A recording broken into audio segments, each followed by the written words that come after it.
Hello बच्चों। हमारा प्रश्न है HNO3 को बनाने में हमें अमोनिया के उत्प्रेरक ऑक्सीकरण द्वारा NO गैस प्राप्त होती है। NH3 के 2 मोलों के ऑक्सीकरण के द्वारा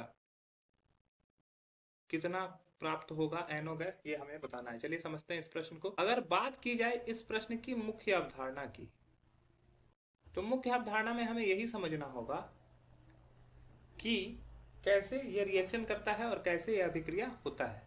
तो जब अमोनिया का ऑक्सीकरण होता है, ठीक है, या अमोनिया का ऑक्सीकरण होता है किसके प्रेजेंस में? प्लैटिनम के प्रेजेंस में।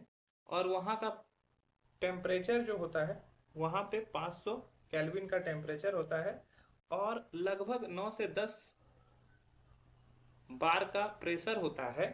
तो वहां पर ऑक्सीकरण संभव होता है और यहां से बनता है NO और साथ में बनता है H2O।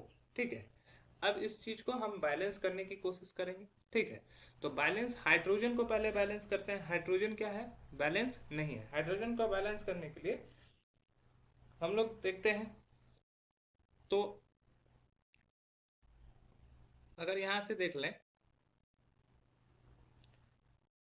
दो, तीन, ऑक्सीजन हमारा कितना हो जाएगा?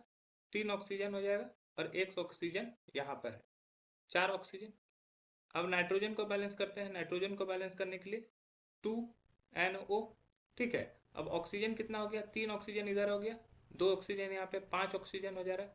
5 ऑक्सीजन को हम लोग O2 के फॉर्म में है, तो ये 5/2 ऑक्सीजन से इसको अगर रिएक्ट करा देंगे तो ये हमारा बैलेंस भी हो जाएगा। चलिए अब देखते हैं यहाँ पर कि क्या हुआ है, ऑक्सीकरण हुआ है या क्या हुआ है। अगर ध्यान से देखेंगे यहाँ पे अमोनिया में N का ऑक्सीकरण, देखो N का ऑक्सीडेशन स्टेट क्या है? X ++1 × 3। इन सभी का सम कितना होना चाहिए? 0 होना चाहिए। तो X का वैल्यू कितना आ रहा है? -3।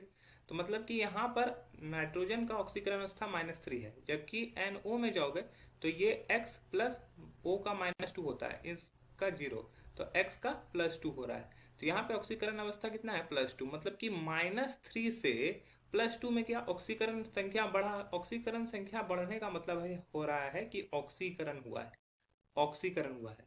तो यहाँ पे ये दिया हुआ है और हमें बोला गया है 2 मोल ऑक्सीकरण के द्वारा NO2 का कितना मोल बनेगा। तो 2 मोल अमोनिया का ऑक्सीकरण होता है तो 2 मोल NO2 बनता है। तो हमारा जो सही उत्तर हो जाएगा वो हो जाएगा ऑप्शन ए, अन्य ऑप्शन गलत हो जाएंगे।